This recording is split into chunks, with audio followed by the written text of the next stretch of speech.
Hi, my name is Logan, owner and publicist to Wheezy, who you may know better as Excuse His Face.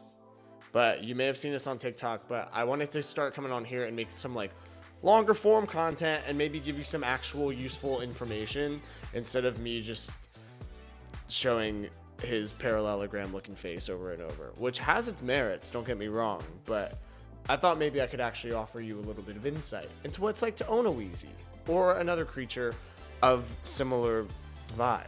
Today, I wanted to give you a guide on what it's like to own a bully breed in a city. I currently live in Los Angeles, and there's just some little ins and outs, no pun intended, that I wish I would have known before I kind of got a dog in a city. So I figured maybe this would be helpful for you too. First things first, I would recommend getting an ESA letter. That's the emotional support animal. I did this for Mr. Wheeze. One, because legitimately he is my emotional support stuffed animal, but also because it makes it so much easier for you to get a bully breed into an apartment. A lot of apartment complexes still discriminate based on breed, so if you have pit bulls or other bully breeds, they don't even let you have them. And if you have an ESA letter, it lets you bypass that, so no landlord can discriminate based on what your dog's breed is.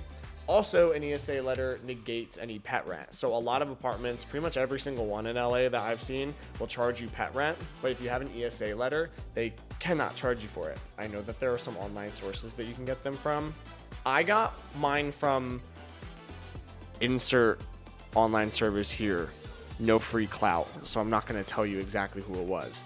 But let's just say, honestly, the process of getting it was laughable. I met with a therapist once and she basically was like, "Are you depressed?" And I was like, "Yeah."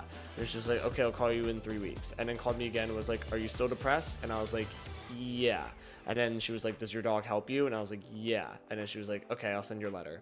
So anyway, it's to say, I think it's a good thing to get because I don't think anyone should be discriminating based on breed, and I don't think they should be charging you extra just because of having a pet. Next up, invest in pet insurance. Cities are a lot more of a dangerous place compared to suburban areas. There's lots of shit going on in a city, especially like LA, and it also makes them a little more prone to getting diseases and stuff like that. So I think having pet insurance is so pivotal. Most pet insurances will only cover emergency visits, and they might cover like 90% of the visit, which is good, but I would really recommend that you get one that covers wellness as well. I currently have insert insurance provider here, no free clout.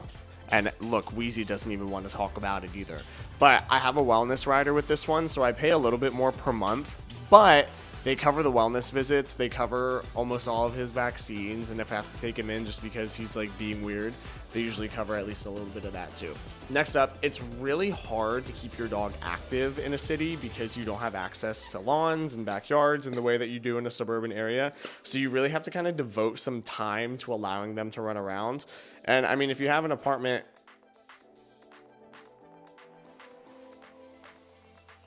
anyway, if you have an apartment that's big enough, you can kind of let them run around a good amount in there, but you're then going to be that annoying upstairs neighbor that no one wants to be. So make sure you budget some time to be able to take your dog on long walks, take them to dog parks. You can even use apps like Sniff Spot. I'll give you the call out because I don't know any other apps that even do this anyway. But you can rent someone's backyard for a small little fee, and then you can go let them run around, and it's great. It's kind of fun. Also, if you have a bully breed in a city, I think you kind of got to get used to people being a little shy, quote unquote, around them. There's still that stigma against these guys that they're nasty and aggressive.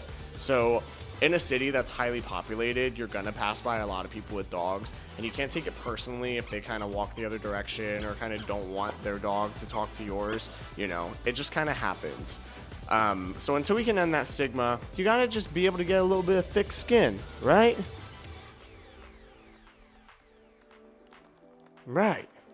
Anyway, I'm obviously very new to doing this sort of long form content type of thing, so give me grace. But if there's anything else that you want any assistance with in terms of having a dog, or if there's any other Wheezy content you want, I can try to give it to you. You can just let me know in the comment section of this video, and then I can do these things for you.